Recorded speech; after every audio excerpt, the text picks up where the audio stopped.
Hi learners, today's topic is present perfect tense. Present perfect tense means in the last of sentence चुका है चुकी है means आपको उससे क्लियर हो जाएगा कि वर्क इज completed, काम पूरा हो चुका है। जैसे कि आप देखेंगे प्रेजेंट परफेक्ट, परफेक्ट मीन्स जिसको हम चेंज नहीं कर सकते, काम हो चुका है। ज्यादातर बुक्स में केवल चुका है चुकी है यही कंडीशंस बताई जाती हैं, लेकिन हम इसमें 2-3 कंडीशंस को मर्ज करके स्टडी करेंगे। चुका है, दूसरी कंडीशन है आना है जाना है, और थर्ड है आना पड़ता है जाना पड़ता है। इन तीनों ही कंडीशंस में एक परफेक्टनेस है कि अब इस काम को चेंज नहीं किया जा सकता। हम इसको दो पार्ट में डिवाइड करते हैं, work is completed and next work is not completed.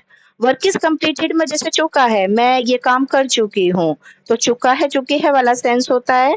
और वर्क इज नॉट कंप्लीटेड में दो सेंसेस होते हैं, जैसे आना है या आना पड़ता है। जैसे मैं लेक्चर देती हूँ, मुझे लेक्चर देना है और मुझे लेक्चर देना पड़ता है। तो देना है देना पड़ता है ये वाली कंडीशन। देती हूँ तो मैंने आपको पहले बताया था कि सिंपल प्रेजेंट होता है, जिसमें लास्ट में ता है ती है वाली सिचुएशन आती है, यूनिवर्सल ट्रूथ्स होते हैं। लेकिन यहाँ पर वर्क की श्योरिटी होती है कि अब वो चेंज नहीं हो सकता। अब हैज और हैव इसमें हेल्पिंग वर्ब यूज की जाती हैं। हैज हैव के साथ थर्ड फॉर्म यूज करते हैं जब वर्क कंप्लीट हो जाता है।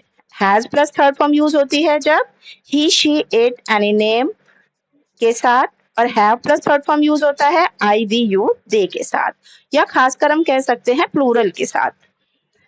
Has to have to plus first form use होगा, मतलब इसमें हमारा हैज के साथ टू लगेगा और फर्स्ट फॉर्म, जैसे मुझे जाना है या जाना पड़ता है, उसके अंदर आई हैव टू गो।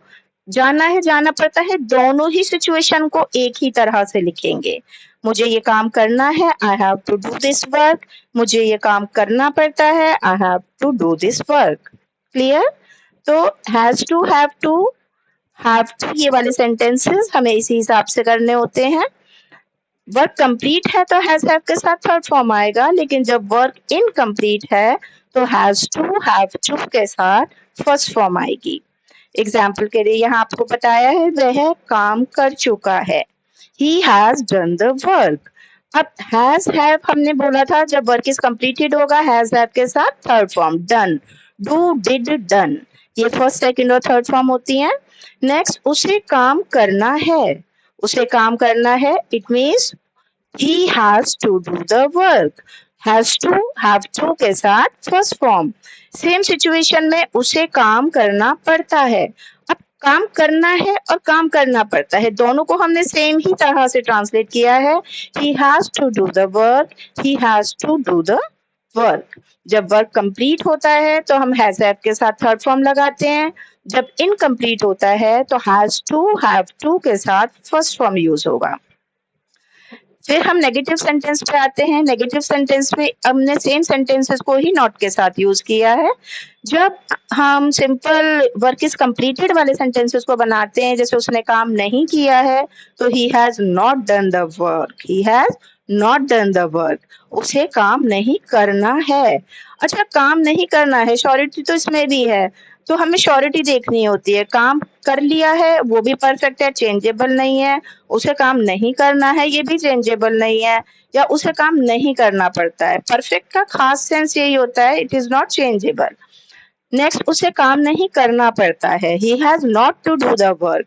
अब इसमें कई बार कंफ्यूजन हो जाता है कि नॉट कहाँ पर लगाएं, ही हैज टू के बाद नॉट यूज होगा या पहले, तो हैज टू और हैव टू के बीच में नॉट का यूज होगा, he has not to do the work. जैसे मुझे जाना है, आई हैव टू गो, मैं जा चुकी हूँ, आई हैव गॉन। मुझे जाना है, आई हैव टू गो। मुझे नहीं जाना है, I have not to go, I have not to go, या मुझे नहीं जाना पड़ता है, I have not to go. Next हम आते हैं इंटेरोगेटिव सेंटेंसेस पर। इंटेरोगेटिव सेंटेंसेस मतलब क्वेश्चंस। क्वेश्चंस को मैंने 2-3 तरह से थोड़ा सा क्लियर किया है। क्या उसने काम किया है, तो जो ये हेल्पिंग वर्ब है ये हमेशा पहले आ जाती है। क्या वाले क्वेश्चंस में ये रूल होता है कि केवल आप हेल्पिंग वर्ब को यहाँ से हटाकर यहाँ रख देते हैं, has he done the work, has he done the work. लेकिन जब हम इनकम्प्लीट सेंटेंस में आते हैं तो केवल हैज शिफ्ट होता है, टू वहीं रहता है। क्या उसे काम करना है, Has he to do the work? Has he to do the work? Next, क्या उसे काम करना पड़ता है? सेम मैंने अभी आपको बताया, करना है या करना पड़ता है, दोनों ही सिचुएशंस को सेम तरह से ट्रांसलेट किया जाता है. Has he to do the work. Has पहले शिफ्ट हो जाएगा, हेल्पिंग वर्ब पहले आ जाएगी, टू वही रहेगा जहां था. उसने काम क्यों किया है? अब ये जो क्यों की इंग्लिश है ये सबसे पहले आएगी. Why has he done the work? Why has he done the work? Practice के लिए आप प्रैक्टिस शीट पर जा सकते हैं, वहां पर आपको कुछ सेंटेंसेस मिलते हैं with answer, then you can do practice. Thank you.